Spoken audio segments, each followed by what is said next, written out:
Bien, je vais enseigner aujourd'hui sur l'importance d'avoir un cœur pur et comment avoir un cœur pur.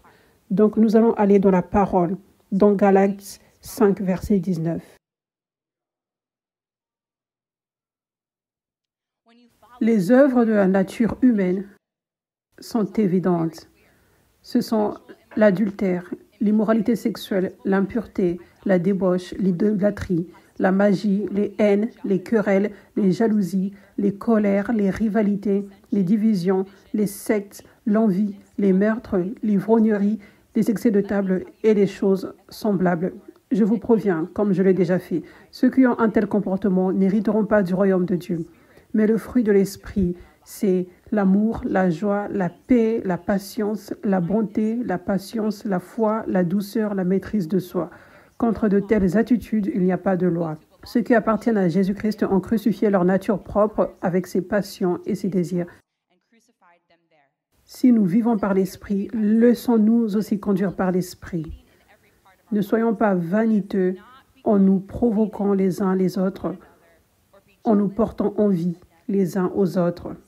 Donc, dans cette écriture, ça nous montre premièrement quel est l'opposé de vivre par l'Esprit et quel est l'opposé d'avoir un cœur pur. Quand nous avons un cœur impur avec des déchets, ces choses, certaines de ces choses ou toutes ces choses sont et viennent dans les cœurs. Et ensuite, nous voyons les fruits du Saint-Esprit. L'amour, la joie, la paix, la patience, la bonté, la bienveillance, la foi, la douceur, la maîtrise de soi. Ces choses, ces fruits sont la définition d'un cœur pur. C'est ce que ça signifie, avoir un cœur pur. C'est avoir ces choses dans ton cœur. Donc, les autres choses mentionnées dans la première partie de cette écriture sont en fait des fruits du diable. Le Saint-Esprit apporte le fruit de l'Esprit et l'ennemi apporte des mauvais fruits dans le cœur d'une personne. Et ce dont nous allons parler aujourd'hui spécifiquement, sont les qualités du cœur. Quand nous regardons à cette nature pécheresse, ses désirs, certaines de ces choses, l'immoralité sexuelle, la magie, les colères, l'ivrognerie, les excès de table, ces types de fruits démoniaques, mauvais fruits, commencent de l'intérieur et ensuite s'extériorisent. Et je crois, probablement, la majorité de chrétiens pensent à ces choses comme les pires péchés. C'est ce dont on parle souvent. Ce sont ceux dont on entend souvent parler. Et ce que les chrétiens n'aiment pas dans la culture chrétienne. Mais ensuite, ces autres mauvais fruits de l'esprit, les mauvais fruits démoniaques, je veux dire, l'impureté, les querelles, les jalousies, les divisions, les rivalités, l'envie. Ces choses spécifiques que je viens de lire ont plus un lien avec des choses juste intérieures. Et honnêtement, il y a beaucoup de chrétiens qui ne font pas beaucoup attention à ces mauvais fruits intérieurs. Et on n'en parle pas souvent. Et ce n'est pas vu comme évidemment mauvais. On ne prêche pas beaucoup sur ça. Donc, pour beaucoup de chrétiens, ça reste là, ça reste caché.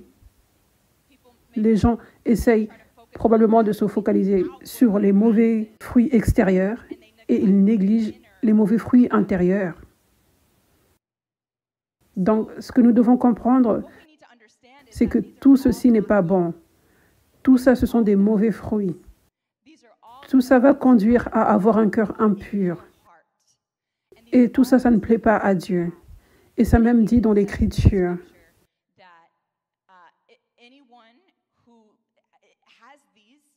Ceux qui ont un tel comportement n'hériteront pas du royaume de Dieu.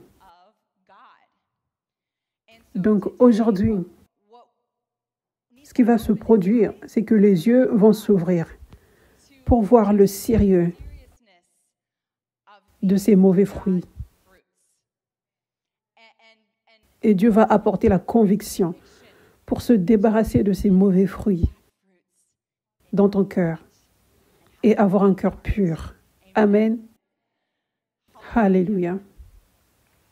Alléluia. Donc, je vais spécifiquement parler de la jalousie un tout petit peu, se focaliser sur la jalousie. L'esprit de jalousie est parmi les esprits les plus toxiques.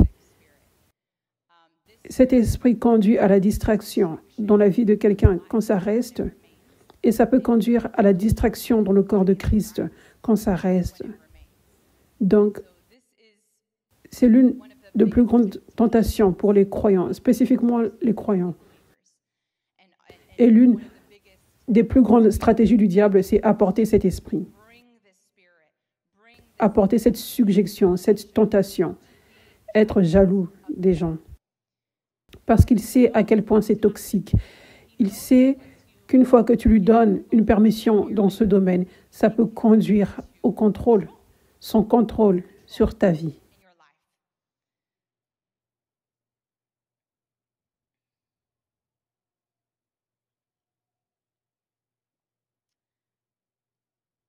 Donc, nous voyons dans la parole de Dieu beaucoup d'exemples de l'esprit de jalousie qui vient sur les gens.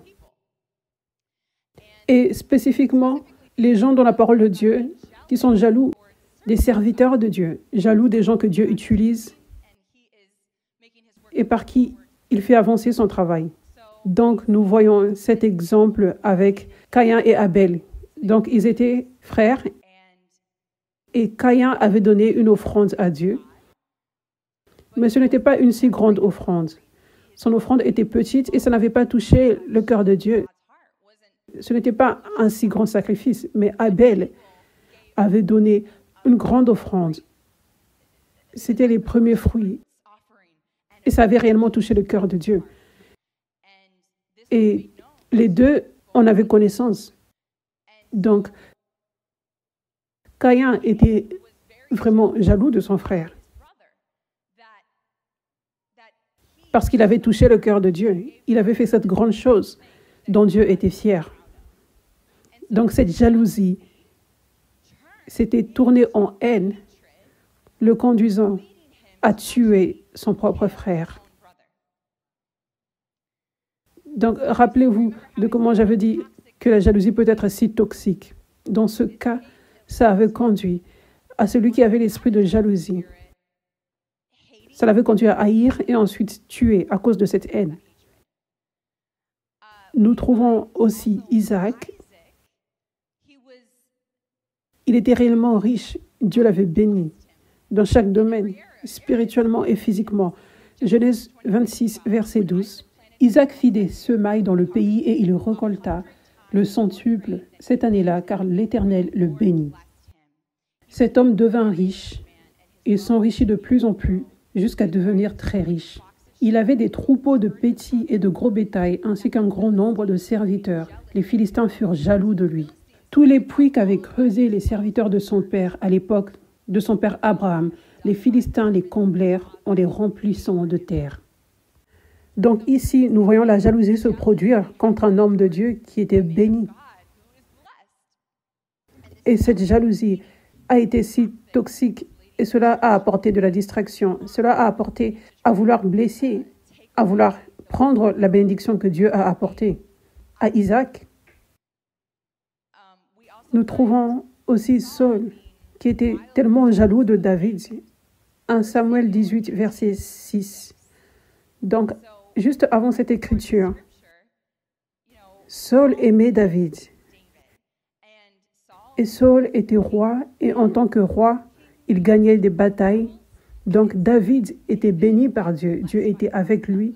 Il avait des compétences militaires. Et il avait du courage également.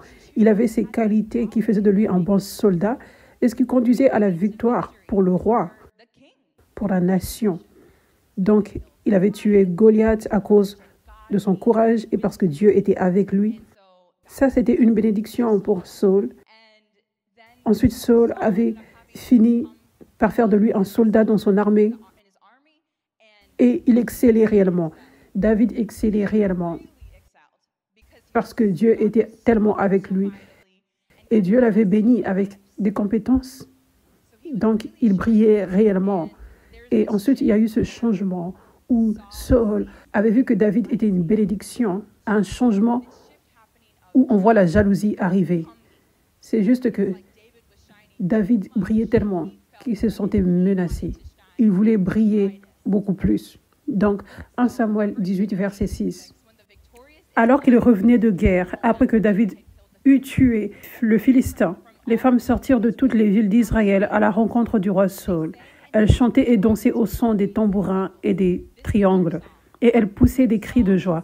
Les femmes qui chantaient se répondaient les unes aux autres en disant « Saul a frappé ses 1000 et David ses 10 000 ». Cela signifie que David tuait beaucoup plus. Saul fut très irrité. Il prit très mal la situation. La raison pour laquelle il était en colère, c'était à cause de la jalousie. Ça aurait dû être l'opposé, parce que c'était une victoire pour lui. Ils étaient dans la même équipe. Ça faisait en sorte que Saul paraisse comme un bon roi. Saul fut très irrité. Il dit, on en donne 10 000 à David et c'est à moi que l'on donne les 1000. Il ne lui manque plus que la royauté. Donc, ils se sont menacés. Saul regarda David avec malveillance à partir de ce jour et par la suite. Cela signifie, à partir de ce moment, il avait autorisé cette tentation du diable, cette pensée qui était venue du diable. Sois jaloux. Il avait autorisé que cela reste. Donc, cette perspective jalouse était venue sur ses yeux. À partir de ce jour-là, il avait des yeux jaloux envers David. La Bible dit que le cœur pur verra Dieu. Quand tu es pur dans le cœur, Dieu te donne un filtre pur, un filtre divin sur tes yeux. Donc tu peux voir comme Dieu voit. Tu peux voir avec le cœur de Dieu. Tu peux voir réellement la vérité. Tu peux discerner entre les mensonges du diable et la vérité. Tu peux voir et savoir, ça c'est la vérité. Mais parce que Saul s'était accordé avec cette voix qui était venue du diable, sois jaloux. Parce que c'était accordé avec cela. Cela avait apporté ce filtre de jalousie, ce filtre démoniaque sur ses yeux. Donc maintenant, c'était difficile pour lui de voir précisément la vérité. Maintenant, le diable pouvait trafiquer les choses. Le diable pouvait lui donner sa perspective. La perspective du diable est toujours trafiquée. Ce sont toujours les mensonges. Et ça a toujours un lien avec le fait de voler, détruire et égorger. Donc, à partir de ce jour-là, il avait des yeux jaloux sur David. Donc, il y a eu ce changement. Il voyait que David était une bénédiction. Il voyait la vérité sur David.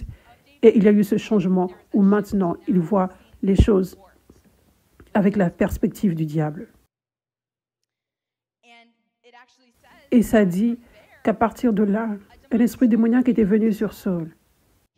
Il avait ouvert une porte à un esprit démoniaque parce qu'il avait choisi de s'accorder avec cette tentation, ce mensonge du diable, d'être jaloux.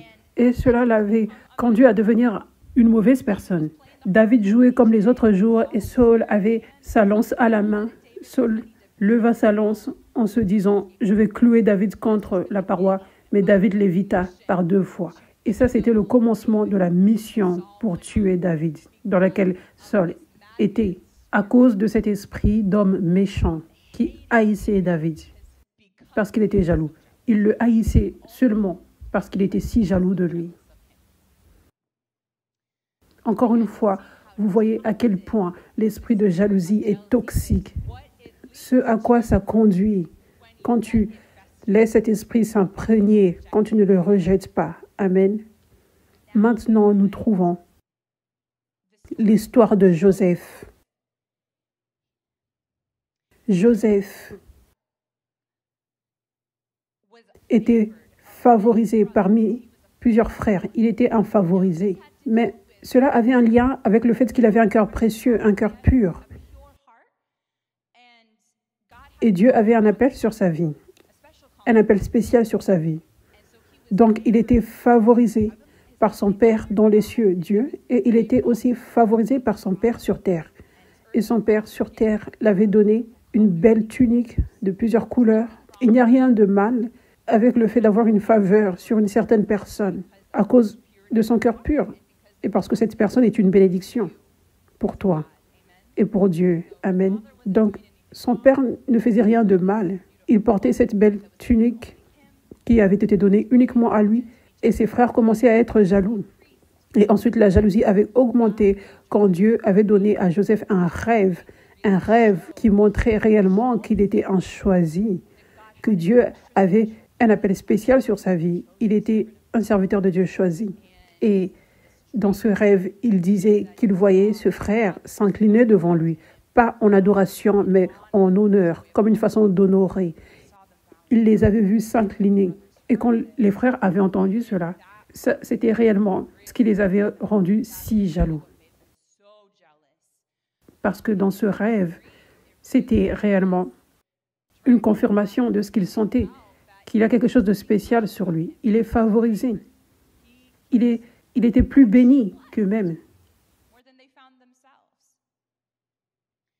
Donc ça dit dans Genèse 37, verset 11.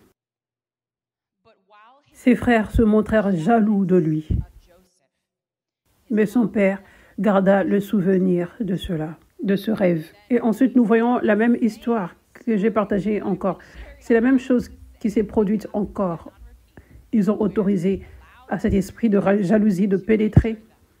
Ils ont autorisé cette voix du diable qui disait « Soyez jaloux ». Ensuite, cela était devenu si toxique. Et maintenant, ils prévoyaient de se débarrasser de Joseph. Cette jalousie avait conduit à la haine et cette haine avait conduit à ce qu'ils voulaient le tuer. Donc, ils l'avaient premièrement jeté dans un trou pour qu'il meure. Ensuite, ils avaient décidé, bien, peut-être qu'on ne devrait pas le tuer, mais on le hait tellement et nous voulons lui faire quelque chose de mal. Ensuite, ils l'avaient vendu. Ils l'avaient vendu à des propriétaires d'esclaves pour devenir esclaves en Égypte.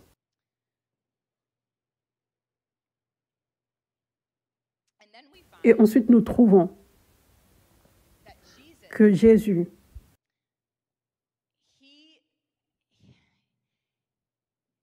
les gens étaient extrêmement jaloux de Jésus. Les pharisiens étaient extrêmement jaloux de Jésus. Les pharisiens et les sadducéens, les leaders d'église de cette époque, étaient supposés être les premiers à accepter Jésus, à supporter Jésus, amplifier son message et dire aux gens dans leur synagogue de venir pour recevoir par Jésus, celui qu'on attendait est ici.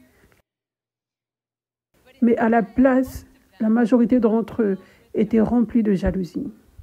Donc, Matthieu 27, verset 17 dit, « Comme ils étaient rassemblés, Pilate leur dit, « Lequel voulez-vous que je vous relâche, Barabbas ou Jésus qu'on appelle le Christ ?» En effet, ils savaient que c'était par jalousie qu'ils avaient fait arrêter Jésus.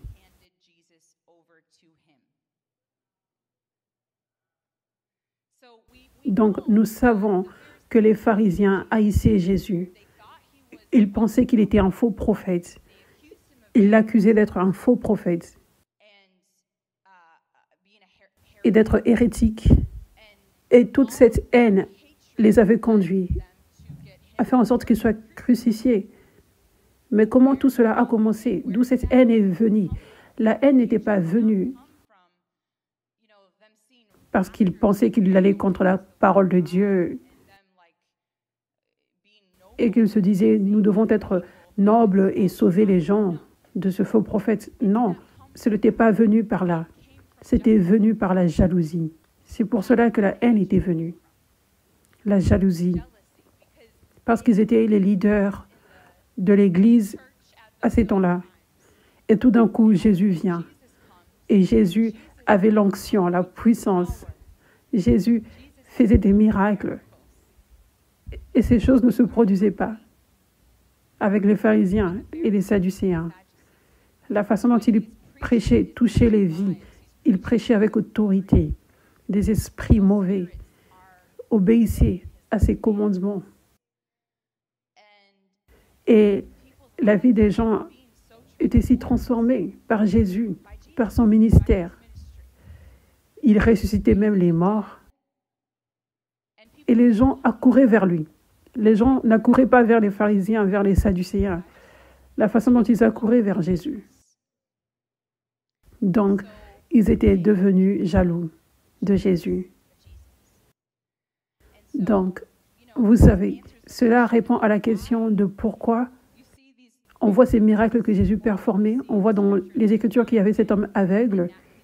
Il était aveugle de naissance et ensuite il pouvait voir parce que Jésus avait prié pour lui, l'avait guéri. Et les pharisiens, à ce moment-là, questionnaient cet homme et ils étaient comme, mais regardez ce Jésus, il est un pécheur, il va contre la parole de Dieu. Et l'homme aveugle disait, tout ce que je sais, c'est que j'étais aveugle et maintenant je peux voir. Je ne sais pas à propos de toutes ces choses dont vous parlez. Tout ce que je sais et tout ce sur quoi je peux me focaliser, c'est que j'étais aveugle toute ma vie et maintenant je vois après qu'il ait prié pour moi. Alléluia. Mais il dit ça dans l'Écriture et les pharisiens ne se préoccupaient pas. Les pharisiens ne se réjouissaient pas avec cet homme. Les pharisiens n'étaient pas comme « Waouh, bien pour toi, c'est extraordinaire, waouh !» Non, ils étaient restés dans cette position. Je ne sais pas, ce Jésus est un faux prophète. Ils restaient dans cette vision. Pourquoi? Parce qu'ils avaient les yeux de jalousie. Ils ne pouvaient même pas voir de la bonne façon. Le cœur pur verra Dieu. Donc, même s'il y avait un miracle devant leurs yeux, le diable leur parlait. C'est un faux miracle. Peut-être qu'il a fait ce miracle, mais il est toujours faux à cause de ceci, de ceci et de cela. Le diable parlait cela, les yeux jaloux.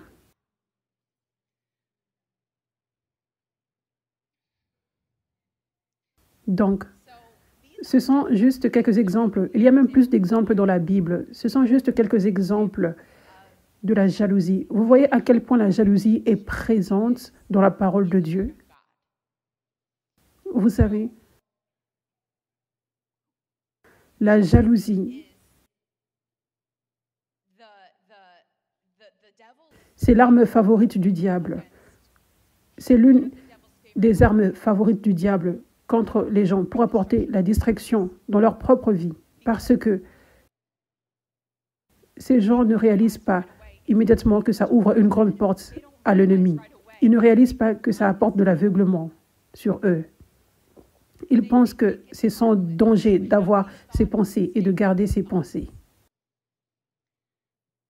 Donc, c'est l'une de façons que le diable utilise pour apporter de la distraction, pour que cette personne ne vive pas la vie que Dieu a pour elle. Ce n'est pas juste que cette personne sera stagnée, mais c'est comme du poison, c'est toxique, cette jalousie. C'est une pensée démoniaque et qui apporte de la distraction de l'intérieur et même de l'extérieur. Ça peut même affecter le corps physique.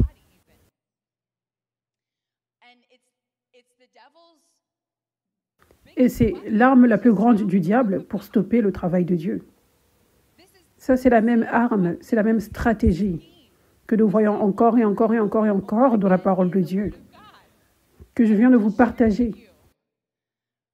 N'est-ce pas? Ce n'étaient pas les gens du monde qui n'étaient pas chrétiens qui étaient comme ce truc de chrétien est si horrible et effrayant pour notre monde. Nous devons stopper cela. Nous ne voyons jamais cette tactique, nous ne voyons jamais cela se produire. Ça se produit de la part des pères, les gens qui avaient les mêmes intérêts. Les gens comme les pharisiens qui voulaient des ministères comme Jésus. Ils étaient ceux qui essayaient de stopper le mouvement de Dieu. le travail de Dieu. Ils étaient ceux qui causaient la distraction au travail de Dieu.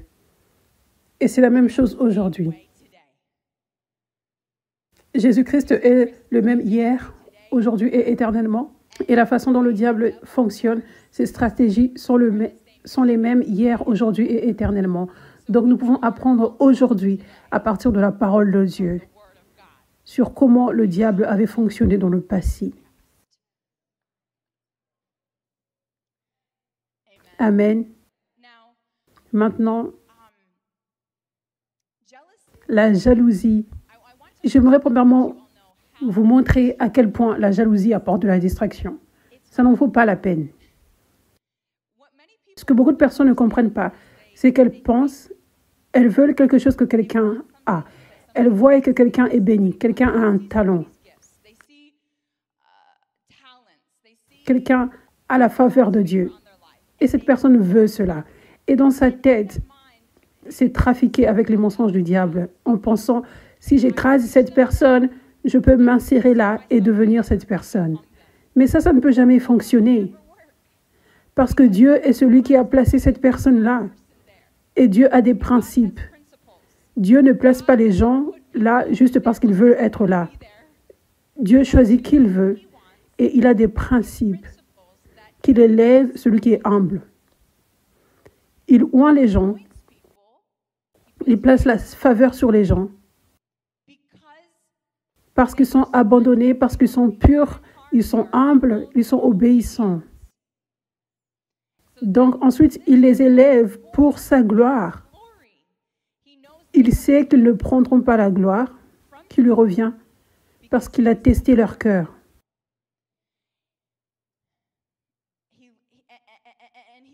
Et il les élève pour être des exemples pour les autres.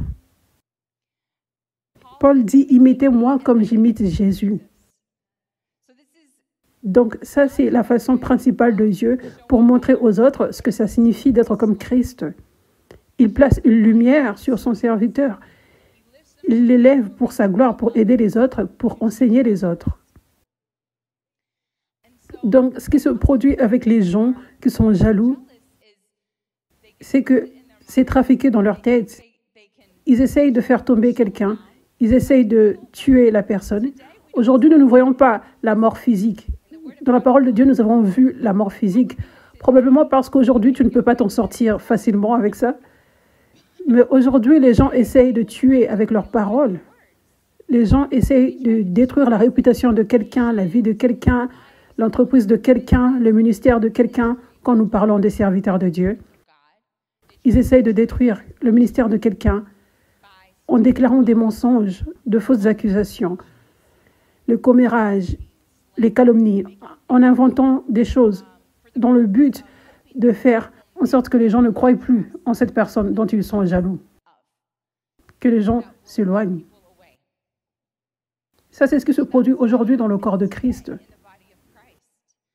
Je veux dire, tu ne vois jamais tellement de commérage, de calomnies, de fausses accusations, tellement des paroles négatives extrêmes comme faux prophète. Tu ne vois pas toutes ces vidéos où on expose quelqu'un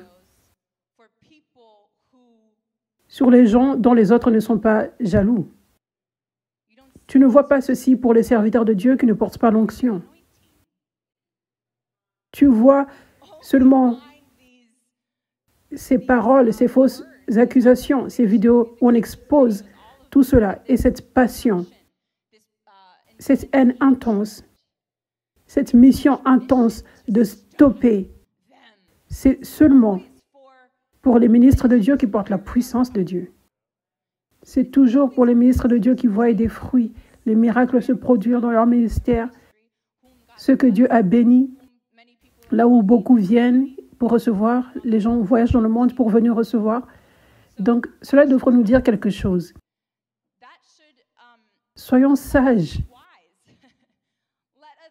Sachons ce qui est réellement l'esprit derrière ces paroles, cette haine. Pourquoi cette personne est passionnée de la haine? Bien, nous regardons à la parole de Dieu et nous pouvons savoir ce que c'est réellement. Amen. Pourquoi il y a beaucoup de vidéos où on expose ce serviteur de Dieu? Bien, nous pouvons aller à la parole de Dieu et renouveler nos pensées avec la vérité de comment le diable fonctionne contre les vrais serviteurs de Dieu. Et nous pouvons clairement voir la raison, l'esprit derrière. Amen. Les gens ne seraient pas déçus si facilement par le diable au travers des gens qui parlent de fausses accusations et toutes ces choses. Si ces gens connaissent juste la parole de Dieu, s'ils passeraient juste d'être bébés spirituels que le diable peut manipuler facilement à aller dans la parole de Dieu, renouveler les pensées avec la parole de Dieu et être sage et utiliser la sagesse. Amen. Alléluia. Donc, vous savez, Dieu élève les gens pour sa gloire et il veut que les gens désirent avoir cette chose que la personne a. Ça, c'est une bonne chose. Dieu veut montrer ce qu'il peut faire avec la vie d'une personne abandonnée. Dieu veut montrer, regarde, ça c'est la vie que j'apporte, une vie d'abondance, une vie de liberté, de guérison, de paix en abondance, de joie et de vie en abondance dans chaque domaine, financièrement, une vie qui fleurit dans chaque domaine. Ton entreprise peut fleurir si tu abandonnes tout à Dieu. Ton ministère peut fleurir. Tu peux recevoir l'onction, une onction puissante de Dieu, si tu t'humilierais et abandonnerais toutes choses. Ça, c'est ce que tu pourrais avoir dans ta vie. Donc, Dieu veut élever les gens pour sa gloire, pour t'attirer, pour te laisser savoir. Ça, c'est ce que tu peux avoir. Le diable te montait en disant, ça, c'est ta portion en tant que chrétien. Dans chaque domaine, dans certains domaines, certains d'entre vous, le diable montait en disant, le manque financier est ta portion pour toujours. Certains d'entre vous, il vous disait, cette maladie, c'est ta portion pour toujours. Vous savez, certains d'entre vous, vous avez été chrétiens depuis longtemps, vous avez prié pour certains domaines pendant longtemps et vous n'avez pas vu de percée. Et le diable déclarait ce mensonge encore et encore et encore et encore. Donc, qu'est-ce que Dieu fait? La Bible dit, la foi vient de ce qu'on entend et ce qu'on entend vient de la parole de Dieu. Donc, Dieu bénit quelqu'un qui est guéri du cancer afin que tu entendes cette parole de Dieu qui vient par son ami qui témoigne, afin que tu désires ce que son ami a reçu.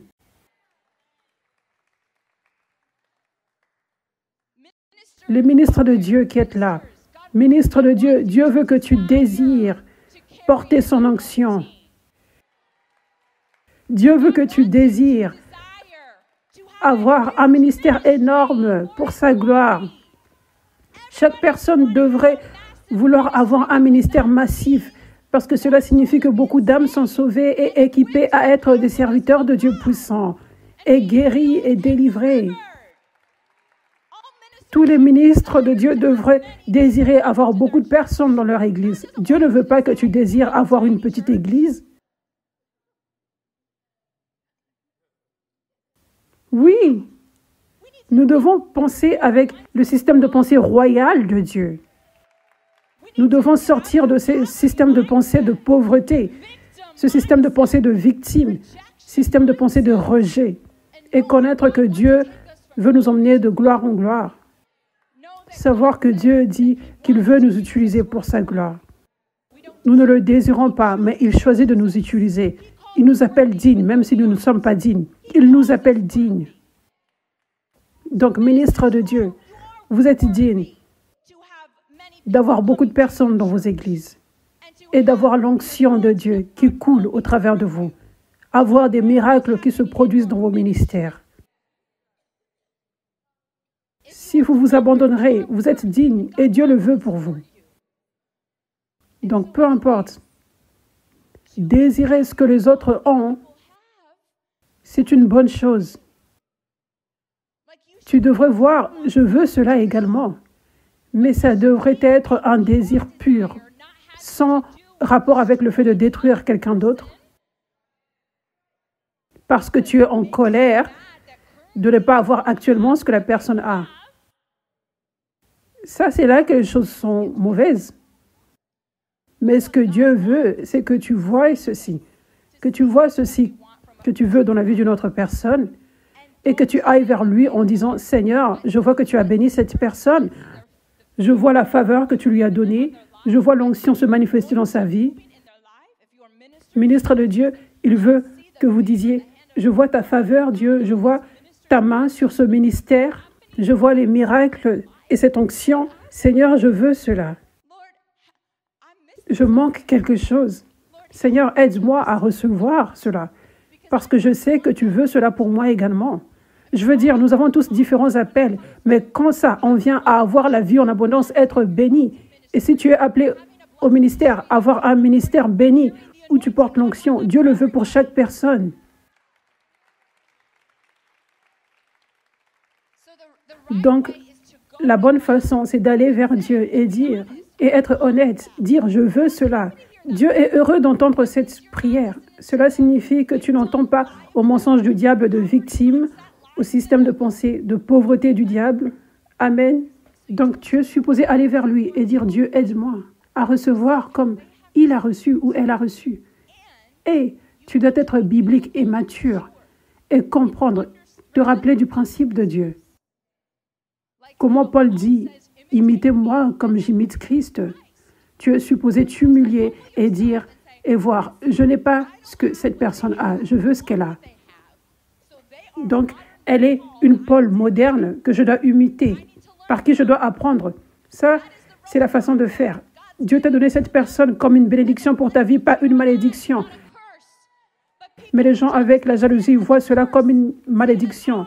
Ils voient, oh, cette personne me rend en colère. Oh, mon ministère souffre à cause de cette personne. Ma vie ne paraît pas si belle à cause de sa vie, à cause de comment elle est bénie. Les gens avec la jalousie ont ses yeux jaloux et entendent ce mensonge du diable, comme quoi cette personne est une malédiction. C'est mieux si cette personne meurt, si son ministère meurt. Le diable prend l'opposé de la vérité. Tu vois, le diable était placé là. Cette personne était placée là comme une bénédiction pour toi.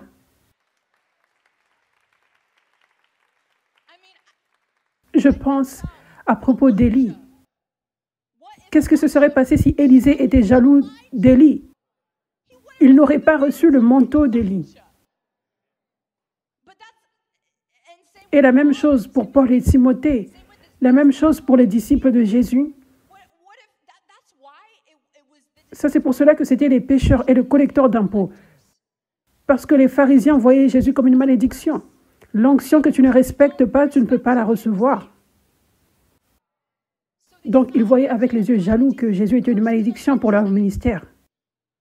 Que Jésus retirait un peu de leur lumière et de leur ministère ou de leur richesse, peu importe. N'est-ce pas? Alors qu'ils auraient pu être comme Paul. Vous savez, Paul était pharisien. Paul avait fini par voir. Ses yeux s'étaient ouverts et il avait vu quelle bénédiction Jésus était pour lui, pas une malédiction. Mais avant cela, Paul, qui était Saul avant, quand il était Saul, il essayait littéralement de détruire le ministère de Jésus. Il tuait beaucoup de chrétiens. Donc, il avait vu Jésus comme une malédiction pour lui et pour toute personne. Et ensuite, Dieu avait ouvert ses yeux. Et maintenant, il pouvait voir que Jésus était une plus grande bénédiction pour sa vie et pour ce monde. Donc, quand il pouvait voir clairement que Jésus était une bénédiction, il pouvait respecter l'onction, il pouvait recevoir l'onction maintenant. Et il marchait dans une onction extraordinaire, la Bible dit, Acte 19, verset 11, ça dit juste un miracle extraordinaire pour lui. Vous savez, Jésus dit, vous ferez les choses que j'ai faites et plus grandes. Et Paul vivait cette parole. Mais au départ, Paul voulait détruire le ministère de Jésus. Il le voyait comme une malédiction.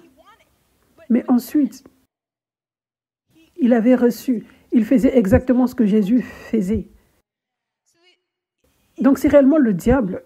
Je veux dire, l'esprit de jalousie. Le diable aime quand les gens acceptent cet esprit de jalousie. Parce qu'il empêche aux Paul de devenir des Paul. Il les maintient en Saul.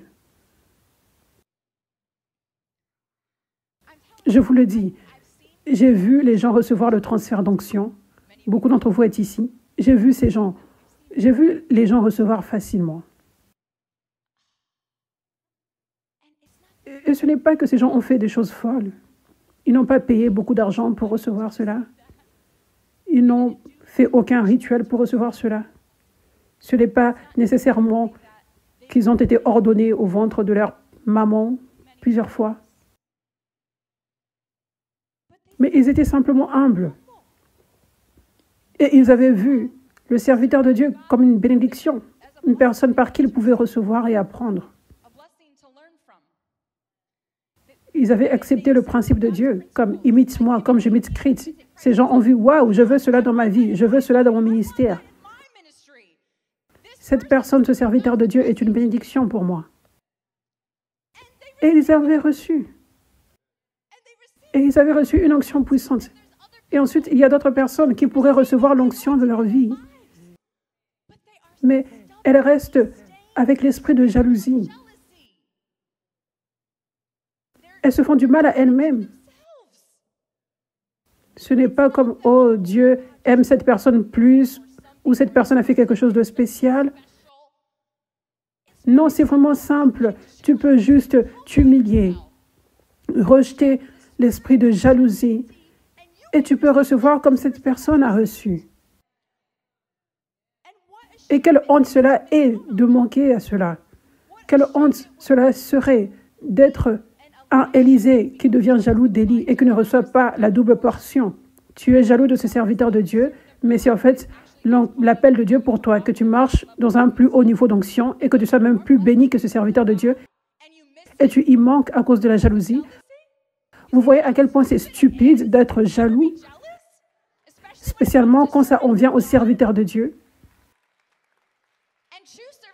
Et les vrais serviteurs de Dieu, ont des cœurs purs, des cœurs qui ne sont pas jaloux, et donc, ils sont heureux de relâcher le manteau. Ils sont heureux de relâcher la double portion sur toi.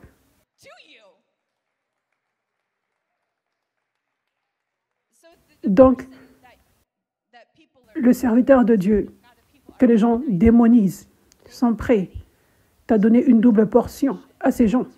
Dans certains cas, je ne dis pas pour chaque personne, mais dans certains cas, ils sont prêts à donner une double portion à ces gens. Et les bénir. Et être heureux pour eux. Et les encourager.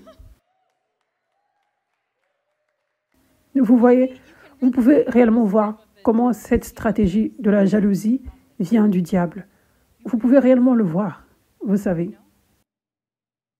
Donc réellement, ça c'est comme ça que nous devrions être. À chaque fois que tu sens la jalousie envers quelqu'un, au lieu de prendre cette direction négative, rappelle-toi de ce que Dieu veut que tu fasses. C'est OK de vouloir ce que cette personne a, mais reste pur avec ça. Apprends par cette personne. Humilie-toi, afin que tu reçoives ce que cette personne a, pour la gloire de Dieu. Amen. Alléluia.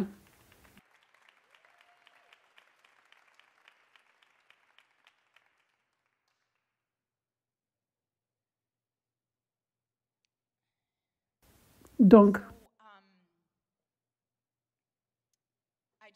j'aimerais partager juste plus de ce qui est écrit dans la Bible, de ce qui se passe quand les gens restent avec la jalousie. Nous voyons dans la parole de Dieu plusieurs fois que l'esprit de jalousie est vraiment dangereux à garder dans ta vie.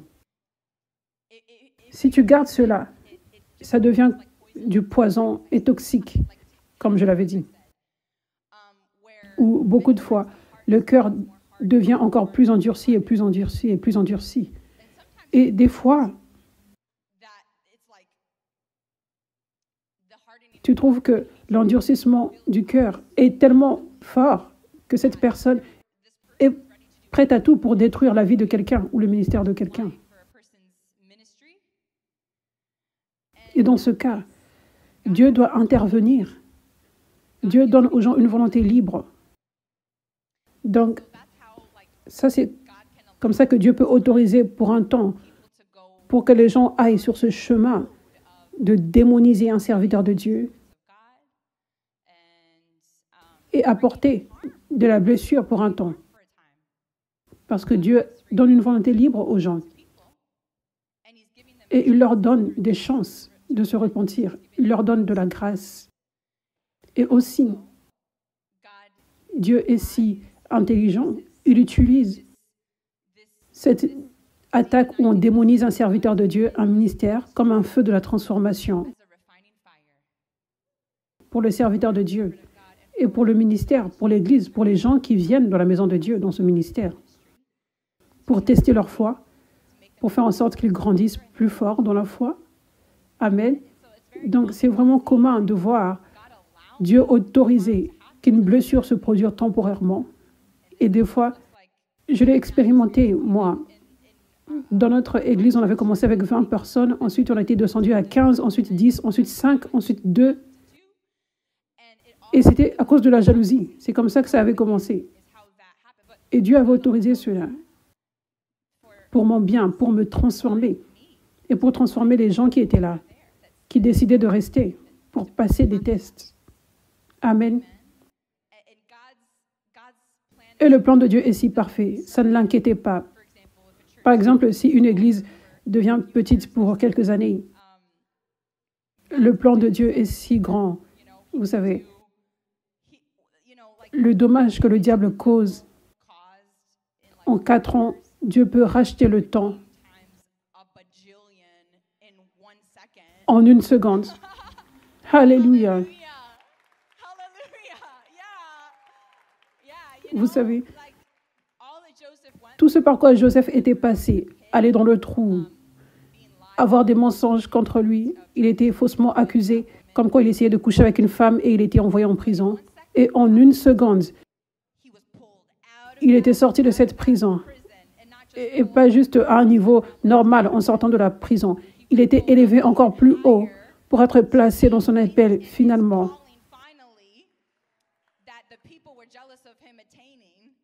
Et cet appel était d'être la personne la plus importante, la deuxième personne la plus importante en Égypte. Et c'était en 1 seconde de prison et tout d'un coup au top. Gloire à Dieu. Donc, tout ce par quoi Jésus était passé. Et ensuite, en 1 seconde, il était ressuscité des morts. Et tout d'un coup, la malédiction était détruite que le diable avait apportée sur l'humanité. Et tout d'un coup, tous ceux qui appelleraient son nom, croiraient en lui, seraient sauvés et recevraient la vie en abondance, la vie éternelle, en 1 seconde, d'être ressuscité des morts. En 1 seconde.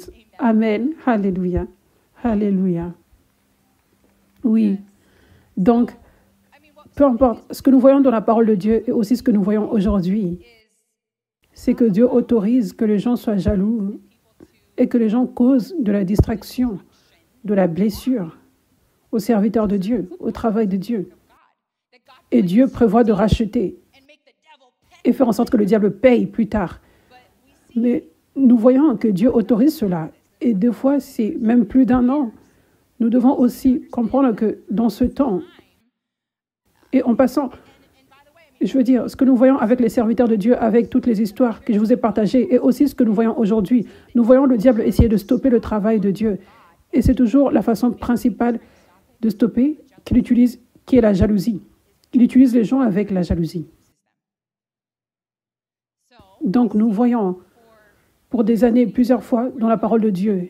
Et même aujourd'hui, le diable travaille au travers de gens avec la jalousie pour essayer de stopper le mouvement de Dieu, essayer de stopper le mouvement de Dieu et apporter de la blessure, de la distraction, faire en sorte que les gens, les serviteurs de Dieu, les ministères, pensaient qu'ils vont de l'arrière. Et dans tout ça, Dieu transforme le serviteur de Dieu, il transforme aussi les croyants et il donne aussi de la grâce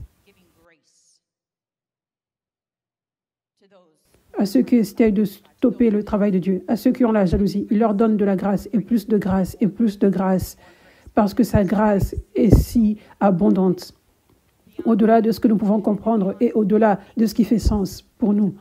Nous ne pouvons pas le comprendre parce que beaucoup de fois, nous sommes comme « Dieu, ce n'est pas assez, tu as donné beaucoup de chance aux gens. » Mais la grâce de Dieu est si grande que ce que nous pouvons comprendre. Dieu avait toujours de la grâce pour Saul.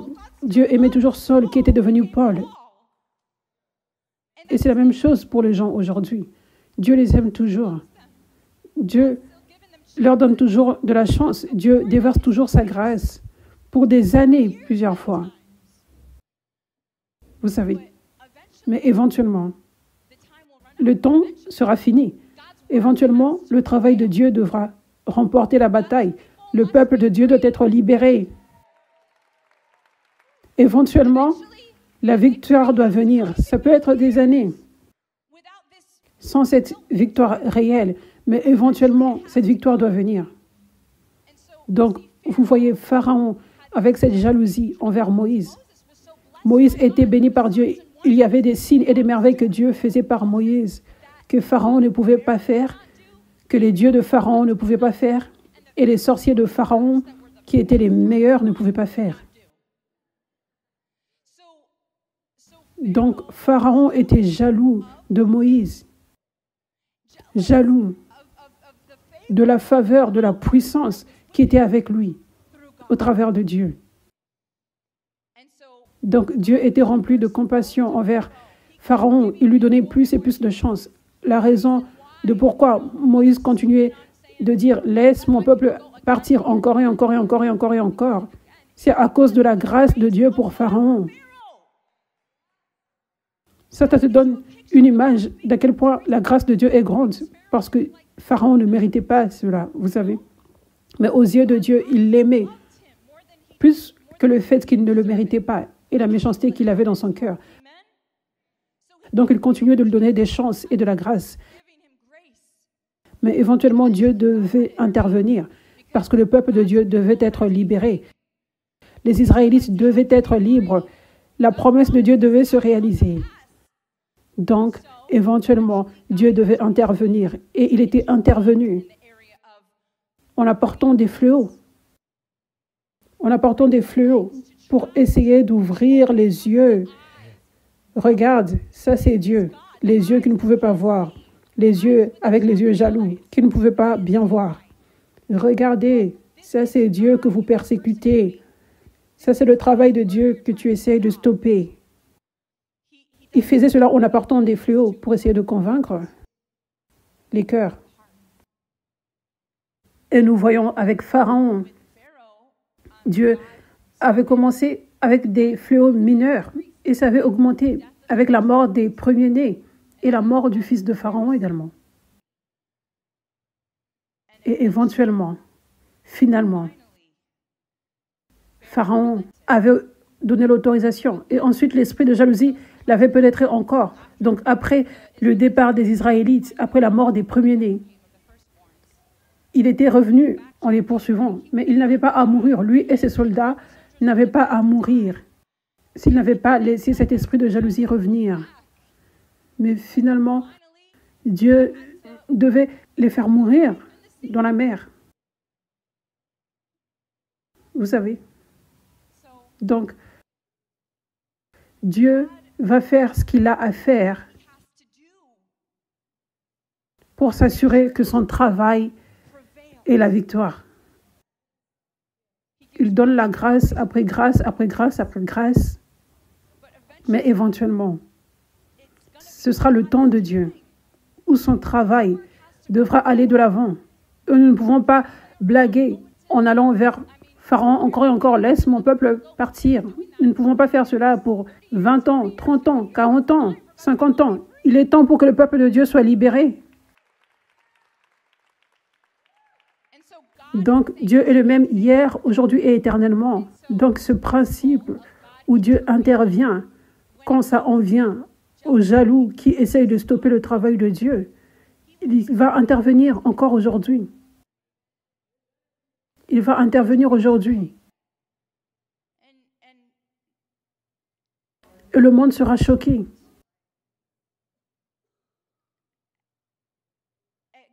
De la main puissante de Dieu pour s'assurer que son travail aille de l'avant.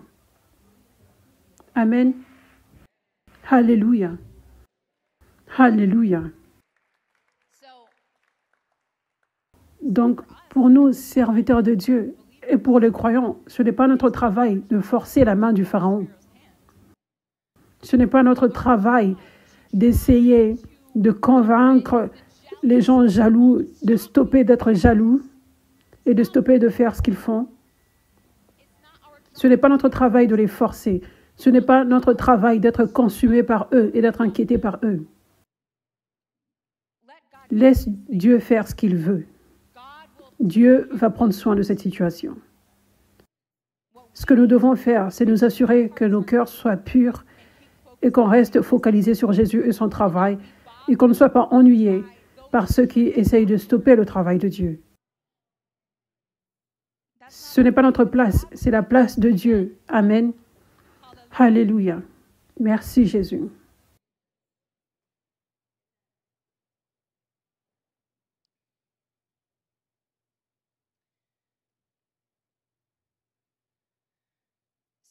Donc, ça dit, dans Psaume 51, verset 12, « Ô Dieu, crée en moi un cœur pur, renouvelle en moi un esprit bien disposé. » Ô Dieu, c'est David qui parle, « Ô Dieu, crée en moi un cœur pur, renouvelle en moi un esprit bien disposé. » La traduction Passion dit, « Continue de créer en moi un cœur pur, remplis-moi de pensées pures et de désirs saints, prêts à te plaire. » Amen. Donc, maintenant que tu comprends l'esprit de jalousie, cette stratégie du diable, ce n'est pas juste que c'est ton sentiment naturel si tu as la jalousie des fois. Maintenant que tu comprends ceci, il est temps d'apprendre comment être libre de cette jalousie, cet esprit de jalousie, cette forteresse de jalousie, et avoir un cœur pur. Amen. Donc, premièrement, tu dois le prendre au sérieux. Tu dois avoir la crainte de Dieu. Ces écritures que je t'ai montrées aujourd'hui sont vraiment importantes. Que tu les écrives, que tu t'en rappelles. Si tu luttes avec la jalousie, si tu luttes avec des pensées jalouses, tu dois avoir la crainte de Dieu. Et la bonne façon pour toi d'avoir la crainte de Dieu dans ce domaine, c'est de te familiariser avec la parole de Dieu dans ces domaines. Afin que tu voies, ce n'est pas quelque chose de petit, c'est vraiment sérieux. Tu devrais le prendre au sérieux, le fait de laisser la jalousie rester en toi. Tu devrais le voir comme quelque chose d'aussi toxique. Vous savez, fumer la cigarette, spécialement parce qu'il y a eu tellement de connaissances maintenant. Les gens ont la connaissance de comment ça apporte de la mort, ça peut être addictif. Les campagnes qu'il y a eu plusieurs années en montrant la science, en montrant les images de ton poumon quand tu fumes, ou même l'exposition à la cigarette. Nous avons cette connaissance maintenant. Beaucoup de personnes, parce qu'elles ont la connaissance d'à quel point la cigarette est toxique, elles ne joueraient même pas avec le fait de fumer même une cigarette. N'est-ce pas? Elles ont la crainte de la cigarette, comme la crainte de Dieu pour la cigarette. La même chose pour certains médicaments. L'overdose est encore commun aujourd'hui. Et c'est connu. Plus tu as de la connaissance sur ça, il y a certains médicaments sur lesquels tu apprends avec des documentaires, à quel point ça peut être très addictif. Les gens ont de la douleur, ils vont chez le médecin, et en une semaine, ils sont sauvagement addicts à ce médicament. À cause de cette connaissance que tu as la crainte de ce médicament. Tu as la crainte de Dieu pour ce médicament. Tu ne prendras même pas un comprimé. Ça, ce n'est pas quelque chose avec laquelle jouer. Donc, rappelez-vous, j'avais dit au début, nous avons ces mauvais fruits extérieurs sur lesquels nous avons plus de crainte de Dieu. On n'est pas censé faire ces choses. Et nous avons moins de crainte de Dieu. Pour les choses plus intérieures comme la jalousie. Mais nous devons voir la jalousie comme encore plus dangereuse que fumer une cigarette et prendre de la drogue ou conduire ivre ou aller quelque part avec un violeur ou un meurtrier. Vous savez, aller quelque part en étant proche de cette personne. Vous savez, on doit avoir la crainte de Dieu. Avec les pensées jalouses, nous devons les voir comme si tu es sur le point de respirer la cigarette, si tu ne rejettes pas cette pensée de jalousie maintenant, et cela peut facilement conduire à ta propre mort spirituelle et physiquement, prématurément. Et cela peut apporter une grande distraction du travail de Dieu, comme ce que Saul avait fait à David. Vous voyez, c'est plus sérieux que même toi qui es addict à la cigarette ou mourir tôt à cause du cancer du poumon, n'est-ce pas? N'est-ce pas avoir la jalousie plus sérieuse et toxique que ça?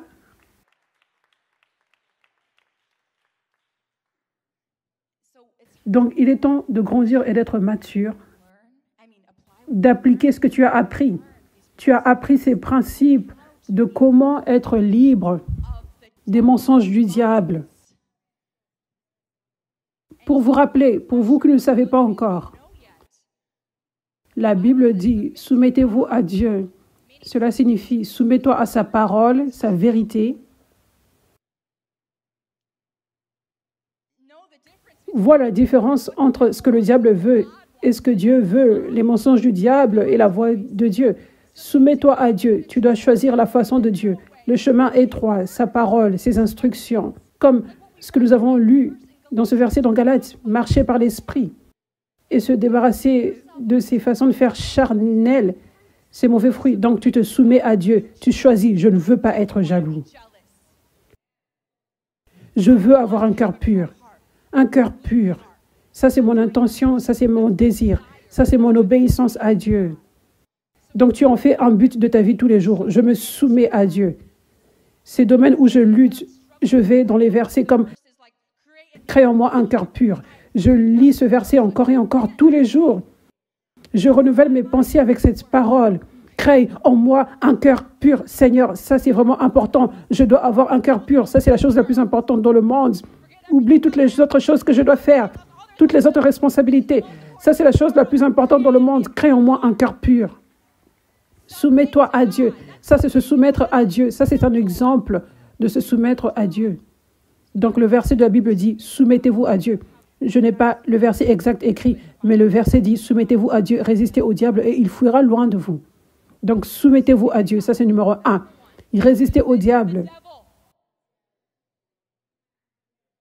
Tu le résistes en parlant avec ta bouche, en rejetant et en renonçant.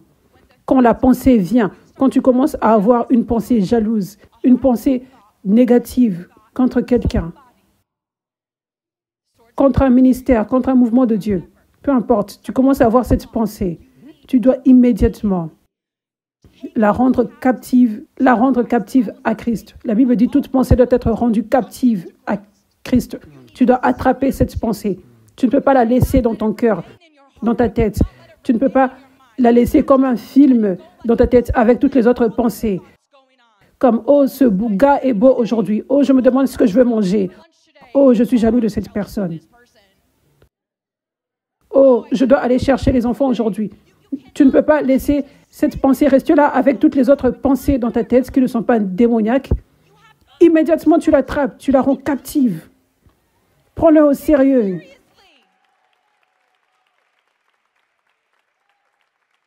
Et déclare de ta bouche, je rejette cette pensée qui est venue dans ma tête. Tu dois être sérieux dans ça. Sois sérieux avec ceci. Je rejette ce mensonge du diable. Je reconnais que c'est la voix du diable. Ce n'est pas ma pensée. Ce n'est pas ma pensée. C'est la pensée du diable. C'est le mensonge du diable. Aucune arme forgée contre moi ne peut prospérer. Cette arme qui est venue dans ma tête ne peut pas prospérer. Je ne vais pas laisser cette arme rester et apporter des choses toxiques et endommageantes dans ma vie. Je rejette cela. Je rejette cette pensée comme quand je suis jalouse de cette personne, de l'apparence de cette personne, de l'argent de cette personne, du ministère de cette personne, de l'onction de cette personne, de comment les gens honorent cette personne, de comment cette personne a du succès dans son entreprise, de comment cette personne a une belle famille et ses enfants et un mari extraordinaire, sa belle femme. Je renonce à cela. Je rejette cela.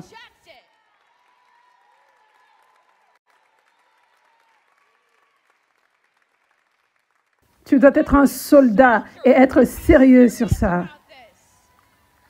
Parce que le diable connaît la puissance de cet esprit de jalousie. Donc tu dois combattre cela. Il veut que tu acceptes cet esprit de jalousie. Donc tu dois vouloir encore plus ne pas recevoir cet esprit de jalousie. Donc tu dois rejeter cela. Et certains d'entre vous, la Bible dit, il fuira loin de vous. Donc c'est un principe, il doit fuir. Mais je vous le dis, certains d'entre vous, vous étiez hantés par cet esprit de jalousie. Certains d'entre vous, vous l'avez accepté. Et cela a créé que ce soit une forteresse en vous. Parce que la bataille spirituelle dans laquelle nous sommes, c'est dans la tête.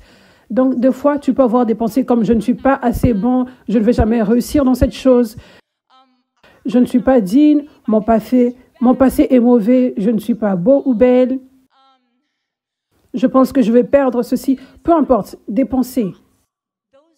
Tout cela, c'est une bataille spirituelle, c'est le diable. Ce ne sont pas des démons, mais c'est le diable qui vient et qui t'attaque. Ça, c'est la bataille spirituelle dans laquelle nous vivons. Nous trouvons la plus grande bataille dans la tête, dans les pensées.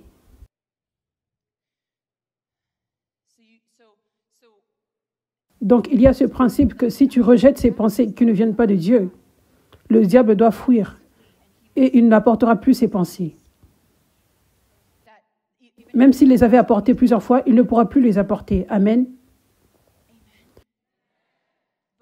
Mais ce qui se produit, c'est que quand les gens acceptent cet esprit de jalousie, par exemple, quand ils acceptent tout type de pensée du diable, quand les gens acceptent sans rejeter, et même les gens agissent sur ces pensées ou les déclarent, à ce moment-là, ces gens ouvrent une porte pour une forteresse du diable, une forteresse dans ta tête. Et c'est là que tu auras besoin de délivrance. Donc, certains d'entre vous, aujourd'hui, Dieu va vous délivrer de cette forteresse de jalousie, de cet esprit mauvais de jalousie. Et certains d'entre vous, vous n'avez pas cette forteresse, ce démon, mais vous avez les pensées. Et vous devez choisir de ne plus se cacher, de ne plus cacher avec la honte peut-être, mais venir nu devant Dieu en disant « Seigneur, je veux ton aide, je veux un cœur pur. Ces choses qui se passent en moi, dans ma tête, ces pensées, je ne veux plus les avoir ici. Je ne veux plus les avoir. Je suis ouvert, je suis réel devant toi, Dieu. Je ne veux pas, aide-moi. Je rejette. Je ne veux pas être cette personne. Je ne veux pas retourner à cet esprit de jalousie, cette pensée de jalousie. » Et vous qui avez cette forteresse, ce démon de jalousie, c'est important aujourd'hui que tu déclares cela de ta bouche. Je ne retournerai plus à cet esprit de jalousie. C'est vraiment important que tu dises ceci. Parce que le diable aime hanter. Si tu avais accepté quelque chose pendant si longtemps, tu pourrais être libre de quelque chose. Mais le diable ne veut pas que tu t'en sortes si facilement. Tu es libre et Dieu va te donner la force de rester libre. Mais cela ne signifie pas que c'est une marche dans le parc immédiatement. Ça signifie que même si tu es libre, le diable va probablement plusieurs fois essayer de revenir avec ces mêmes pensées. Donc, tu dois continuer de faire attention et de les rejeter. Donc, alors que tu vas continuer de les rejeter encore et encore et encore, éventuellement, il devra fuir complètement avec ses pensées. Et ces pensées ne reviendront plus. Et notre vie est à propos d'être transformée à l'image de Dieu, être plus comme Jésus. Donc, Jésus ne lutte pas avec les mensonges du diable qui parlent dans sa tête. Les pensées de Jésus et son cœur sont pures et il veut juste le meilleur pour ses enfants. Il veut juste donner et il met tout le monde devant lui. Il est un serviteur. Il est venu sur cette terre pour servir. Rappelez-vous, il est venu pour être un serviteur. Donc, il est rempli d'amour, vide de jalousie, rempli d'amour. Il veut élever les gens pour qu'ils soient bénis, pour la gloire de Dieu, pour la gloire du Père. Amen. Donc, il veut le meilleur pour toute personne. Il ne veut jamais qu'une personne soit rabaissée. Il veut le meilleur pour chaque personne. Donc, ce que Dieu veut pour ton cœur, c'est ce cœur-là. Il veut que tu veuilles le meilleur pour toute personne. Il veut que tu aies un cœur de serviteur. Il veut que tu ne veuilles pas être élevé. Il ne veut pas que tu te préoccupes de ce que les gens pensent de toi. Il ne veut pas que tu sois obsédé par le succès. Il veut que tu sois obsédé par le fait de lui plaire, que tu sois après son cœur et que tu sois obéissant. Donc, quand nous sommes dans cette position d'être transformés, ça ne se produit pas immédiatement. Cette transformation se produit avec le temps. en marchant jour après jour, en marchant non par la vue mais par la foi, jour après jour, en se soumettant à Dieu et en résistant au diable. C'est une marche jour après jour, mais littéralement, tu te transformes jour après jour alors que tu deviens obéissant à Dieu dans ces domaines. Donc, éventuellement, ton cœur sera complètement pur, ou tu as tellement rejeté le diable qu'il sait qu'il ne peut même pas essayer. C'est une perte de temps pour lui de t'envoyer des pensées de jalousie. Donc, il ne va même pas essayer. Non seulement il sait que c'est une perte de son temps, mais tu as reçu cette récompense d'avoir été un bon soldat de Christ, d'avoir été si obéissant que tu reçois une récompense qui ne peut plus revenir de cette façon pour t'attaquer dans ta tête et te donner des pensées que tu ne veux pas avoir. Ça fait partie de la récompense d'être abandonné à Jésus. Et je peux témoigner de cela dans ma vie. Et quand tu es dans cette position, réellement ton cœur est si pur. Donc au départ, tu veux que ton cœur soit pur, mais ce n'est pas encore complètement pur, parce que le diable apporte toujours des pensées. Et quand tu prends cette décision, je veux être pur, ça devient encore plus pur. Mais ce n'est pas encore là complètement, parce que le diable continue toujours d'avoir des pensées dans ta tête, mais tu continues de les rejeter. Mais éventuellement, ça devient ce cœur complètement propre et pur, où il n'y a même plus une pensée qui peut venir de jalousie, une pensée méchante envers quelqu'un d'autre. Mais réellement, un cœur comme Jésus. Ça, c'est ce que Dieu veut pour vous tous. Et ça, c'est ce qui est possible pour vous tous. Alléluia. Genèse 4, verset 5 dit, « Mais il n'avait pas accepté l'offrande de Caïn. » Donc ça parle de l'histoire de Caïn et Abel. Donc Dieu n'avait pas accepté l'offrande de Caïn et Caïn était en colère. Et l'Éternel dit à Caïn, « Pourquoi es-tu irrité et pourquoi arbores-tu un air sombre ?»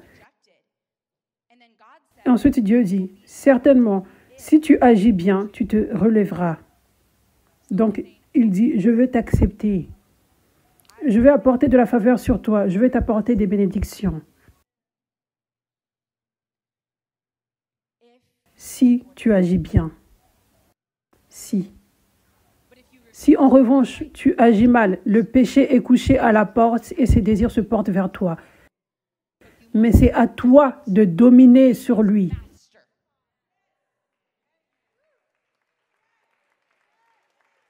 Alléluia. Le vrai toi est esprit, tu as une âme et tu vis dans un corps. Et Dieu veut que ton âme et ton corps s'alignent avec ton esprit. Ton esprit est un avec le Saint-Esprit. Ton esprit veut toujours ce que Dieu veut. Mais quand tu deviens chrétien, ton âme et ta chair sont encore plus forts que l'esprit, plusieurs fois. C'est ta décision. Tu dois prendre la décision que tu veux que l'esprit soit plus fort. Cela signifie, tu dois faire le choix que tu veux être complètement spirituel et avoir zéro de la chair. Tu dois prendre ce choix que tu veux marcher dans l'esprit toujours et ne jamais marcher par la chair. Donc, quand tu prends cette décision avec ton abandon à Dieu et tu prends cette intention avec ton obéissance à Dieu en faisant les choses que je vous ai partagées, soumettez-vous à Dieu, résistez au diable et il doit fuir. Et réellement, quand tu as la crainte de Dieu, tu renouvelles tes pensées. Je dois avoir la crainte de Dieu et le prendre au sérieux d'être un soldat de Christ. Être diligent et fort. Amen. Et ne pas être paresseux avec ta marche. Quand tu fais cela, ce qui se produit, c'est que le Saint-Esprit vient ensuite. Tu accèdes à la puissance du Saint-Esprit pour faire en sorte que ton homme spirituel soit plus fort, pour que ton homme spirituel s'élève et que ta chair soit abaissée. Donc, quand tu deviens au départ chrétien, avant de faire ces choses, ton âme, en fait, une partie de ton âme, c'est ton cœur et ta tête. Donc, ton âme, comme ton cœur est un peu sale, tu as des désirs charnels. Tu veux des choses dans ton cœur, tu veux des choses dans ta tête qui ne sont pas de Dieu. Ça, c'est ce que je veux dire par ton âme et ton corps mondain, charnel. Et ensuite, le corps suit. Par exemple, si ton cœur est comme « je veux boire, prendre de l'alcool et coucher avec des gens », ensuite, la main va prendre l'alcool et la drogue et le corps va aller coucher avec quelqu'un. Vous voyez?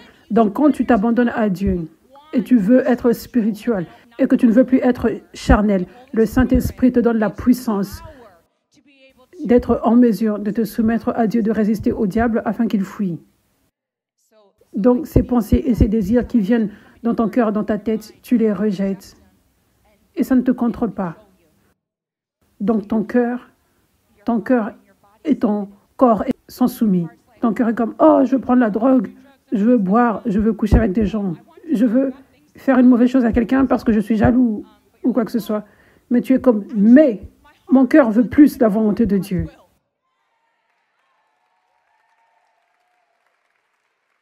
Donc, quand tu prends cette intention, le Saint-Esprit te donne la puissance de dominer, comme le verset dit. On va lire le verset à nouveau. Mais c'est à toi de dominer sur lui, le péché. Donc, quand tu prends cette intention avec ton cœur, avec ta parole, avec tes paroles, je veux la volonté de Dieu. Immédiatement, maintenant, ça c'est l'action de toi qui domine sur le péché. Tu domines sur ton corps et ton cœur. Tu domines. Et quand tu fais cela, la transformation se produit. La transformation pour être plus comme Jésus se produit. Le nettoyage du cœur se produit. Alléluia. Amen. Amen. Qui veut un cœur pur? Amen. Alléluia. Alléluia. Dieu a des grands plans. Dieu a de grands plans pour toi, pour que tu sois si béni. Il y a certaines choses que tu désires dans ta vie, que tu n'as pas encore vues. Il y a des choses que tu as expérimentées, des pensées jalouses, d'envie. Tu dois savoir que Dieu a même plus que les rêves que tu as, les désirs que tu as. Ce qu'il a pour toi, c'est encore plus grand. La joie à laquelle tu t'attends, avec ces rêves que tu as maintenant. Certains d'entre vous, avec la jalousie et l'envie que vous avez maintenant, en voulant être comme quelqu'un, et tu t'attends à ce qu'une certaine joie, un contentement vienne par là, quand tu seras comme cette personne. Ce que Dieu a prévu pour toi, je vous le dis, dépasse, surpasse cette joie à laquelle tu t'attends. Tu dois voir ta valeur. Tu dois recevoir cette vérité que Dieu a beaucoup de grands plans pour toi.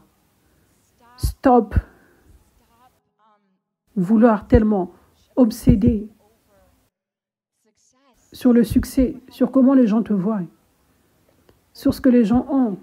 Fais le choix aujourd'hui de stopper, de regarder là et de regarder à Jésus à la place. Regardez son cœur, regardez à le plaire, regardez à l'obéissance, regardez à être un serviteur, regardez à faire un travail dans ton propre cœur. Fais ce choix aujourd'hui de changer ce focus sur les objectifs personnels. Passer à un cœur de serviteur obéissant à Dieu. Focalisez sur ça. Amen. Alléluia. Alléluia. Merci Jésus. Est-ce que vous pouvez vous lever maintenant? Merci Jésus. Juste fermez vos yeux. Merci Jésus.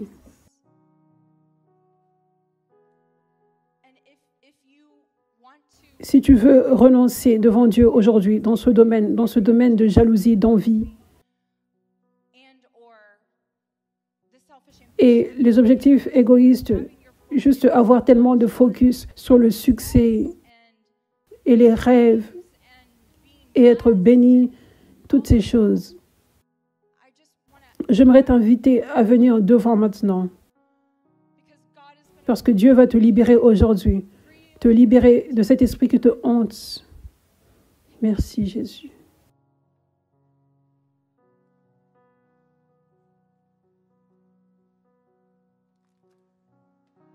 Merci Jésus. Alléluia.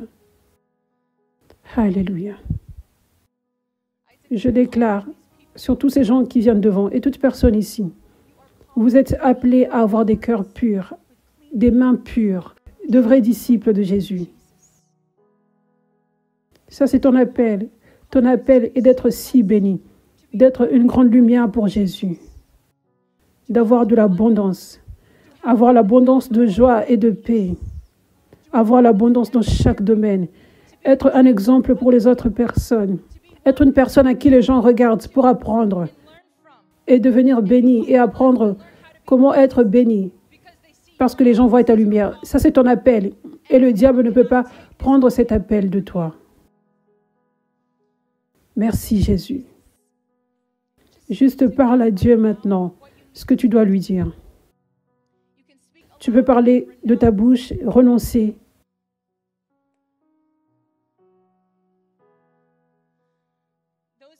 Vous qui avez beaucoup lutté avec la jalousie, vous devez déclarer de vos bouches que vous renoncez à ces pensées jalouses que vous aviez envers une personne particulière ou beaucoup de personnes. Et vous devez parler. Je ne retournerai jamais à cet esprit de jalousie.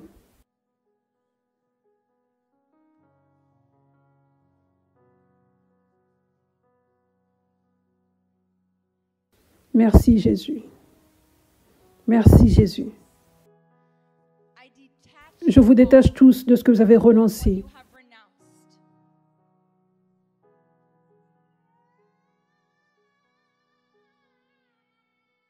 Merci Jésus. Merci Jésus.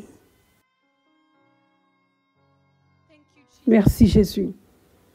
Toute malédiction qui a été jetée sur ta vie, comme quoi tu seras utilisé par le diable, comme les gens dont la parole de Dieu était utilisée par le diable avec l'esprit de jalousie. Je brise cette malédiction de toi maintenant au nom de Jésus. Toute malédiction qui est venue sur toi, parce que tu as déclaré des mensonges, tu as déclaré des paroles de mort contre quelqu'un. Je brise cette malédiction de toi maintenant au nom de Jésus. Merci Jésus. Je déclare maintenant, tout esprit de jalousie doit quitter chaque personne ici maintenant au nom de Jésus. Je déclare, cette forteresse de jalousie doit être brisée maintenant au nom de Jésus. Merci Jésus. Tout esprit qui te hante, qui te parle constamment avec des objectifs égoïstes, d'envie, de jalousie, comment les gens te verront, la crainte des hommes, cet esprit qui te hante doit partir maintenant au nom de Jésus. Merci Jésus.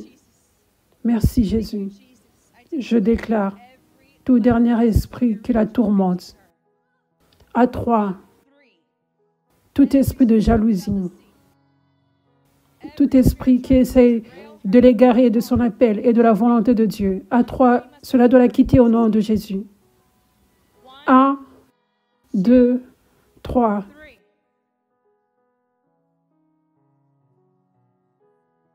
Merci Jésus. Merci Jésus.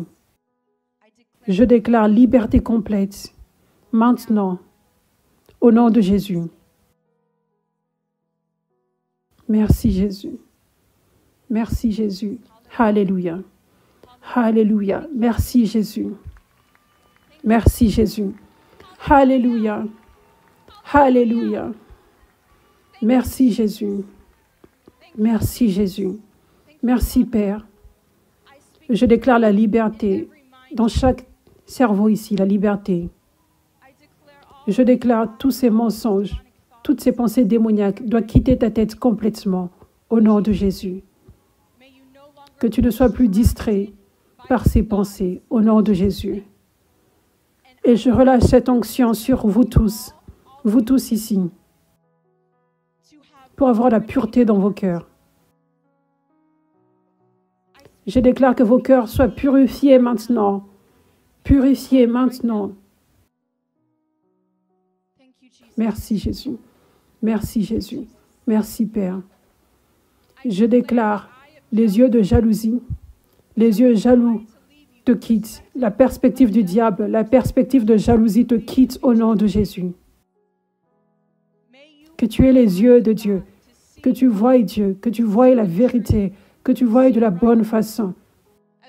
Parce que le cœur pur verra Dieu, que tu aies un cœur pur maintenant, que tu voies Dieu à partir de maintenant. Au nom de Jésus. Merci Jésus. Merci Jésus. Alléluia. Alléluia. Merci Jésus. Gloire à Dieu. Gloire à Dieu.